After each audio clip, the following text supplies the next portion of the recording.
భార్య భర్తను ప్రేమిస్తోందంటే తన కోసమే, భర్త కోసమని పైకి చెప్తారు, అది వేరే విషయం. అది ఆలోచించుకుంటే తన కోసమే.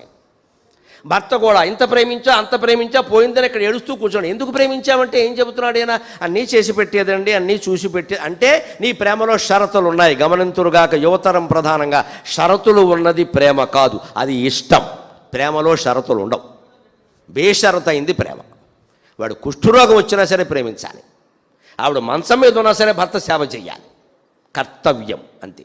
ఎందుకు చేస్తున్నామంటే కర్తవ్యం చెయ్యాలి కాబట్టి చేస్తున్నా. నా భార్యకి నేను చేయబోతే నువ్వు చేస్తావా? ఇది లెక్క. కమ్యూనిస్టు నాయకుడు ఉన్నాడు గొప్పవాడు, ఈఎంఎస్ నంబూద్రిపాదన్ ఉండేవాడు, కేరళకి ముఖ్యమంత్రిగా పనిచేశాడు. వాడు నాస్తికులు కదా. ఆయన ఒకసారి మధురై వచ్చారట. మీనాక్షి దర్శనానికి వెళ్ళారట భార్యాభర్త. వెంటనే విలేకరులు పట్టుకున్నారు, మీరు కమ్యూనిస్టులు కదండి, మీనాక్షి ఆలయానికి వచ్చారంటే who will accompany my wife అన్నట్టు వాడు. ఆవిడికి భక్తి, నంబూద్రిపాద్ భార్యకి భక్తి, ఆవిడ మీనాక్షి నేను వెళ్ళి తీరానంది. భగవంతుడి మాట అయినా కాదనగానే భార్య మాట కాదంటే ఎలా కుదురుతుందండి?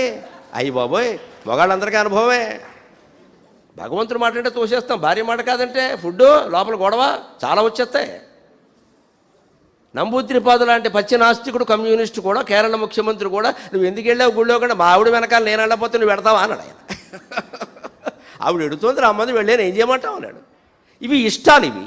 మరి ఆయన ఇష్టానికి అది వ్యతిరేకం, కానీ ఆవిడంటే ఇష్టం కాబట్టి చేశాడు. తప్పదు, చేయాల్సిందేనండి. భర్తకి ఇష్టం లేకపోయినా భార్య కూర్చోమంటే సత్యనారాయణ వ్రతం దగ్గర కూర్చోవలసింది, తమలపాకులు పట్టుకోవాల్సింది, అది ధర్మం. అది భార్యేనా అంతే. నాకు ఇష్టం లేదు కాబట్టి చేయనంటే కుదరదు, బంధం అంటే అంతే. నీ ఇష్టాలు అయిష్టాలు పక్కన పెట్టి కర్తవ్యాన్ని నిర్వహించడమే ధర్మం, అదే గొప్పది. ఇది ఒక్కటి యువ దంపతులందరూ దృష్టిలో పెట్టుకొని విడాకులు తగ్గిపోతాయండి. నా తాపత్రయం వల్ల అది వినలేకపోతున్నాం. భయంకరమైన వార్తలు. నిన్న కూడా ఓ పత్రిక ఆదివారం పుస్తకంలో చూసాం, 50% 60% పెరిగిపోయాయండి విడాకులు. 100 పెళ్ళిళ్ళు అయితే 60 పెళ్ళిళ్ళు 2 ఏళ్లలోనే ఖతం.